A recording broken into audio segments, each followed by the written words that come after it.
Let me start with Melbourne, because it might be the most striking example of the three. In 1836, the first official census of the settlement counted 177 people. Only 35 of the 177 were women. There were no paved roads and no stone buildings.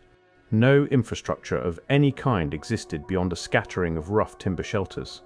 The entire settlement existed because a man named John Batman arrived the year before.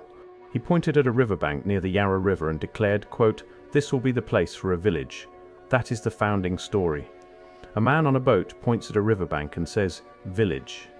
1 year later, a government surveyor named Robert Hoddle lays out a street grid.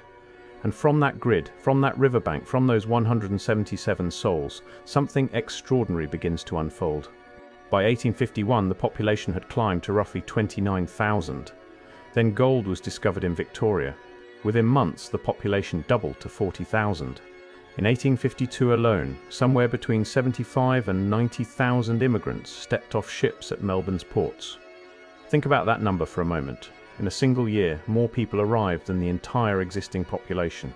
The colony's total population leaped from 77,000 in 1851 to over 538,000 by 1861.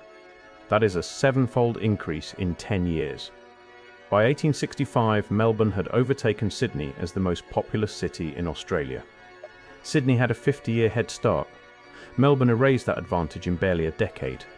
And Melbourne was not just growing in population, it was building on a scale that still raises serious questions today. During the 1850s and 1860s, construction began on Parliament House, then the Treasury Building, then the old Melbourne Gaol, the State Library, the University of Melbourne, the General Post Office, the Customs House and Melbourne Town Hall. These are not wooden frontier structures slapped together in a rush. These are grand civic buildings made of bluestone and imported materials. They were designed in classical European styles that rivaled anything in London. The foundation stone for St Patrick's Catholic Cathedral was laid in 1858. St Paul's Anglican Cathedral was begun in 1880, and here is a detail that stopped me cold when I found it. St Paul's was designed by an architect named William Butterfield. Butterfield worked from England. He drew the plans, specified the materials, and supervised the project entirely through letters. He never set foot in Melbourne, not once in his life. An English architect designed a cathedral for a city that had been a sheep pasture 45 years earlier. He had such extraordinary confidence in this frontier town that he committed years of work without visiting it. That is either remarkable foresight or something we are not fully understanding.